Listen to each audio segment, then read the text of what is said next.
All right, taking a look at your face frames. I got the measurements. Thank you. This is the master, 37 wide, 90 tall. Correct. We are 2 inches short. What if we took a piece of, and this is the master, if this is stain grade, and we added a piece of material at the top and had an 1/8 inch reveal similar to what we would do in the kitchen above the cabinet door.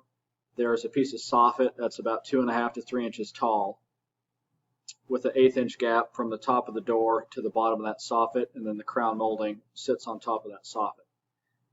But for your master, if we added a trim or soffit piece on the top, this is finished, this too would be finished, and then the bottom side of that would be finished. If our door is 90 and then that upper piece is about 3 inches tall to take it up high enough, or even put a piece of crown at the top of that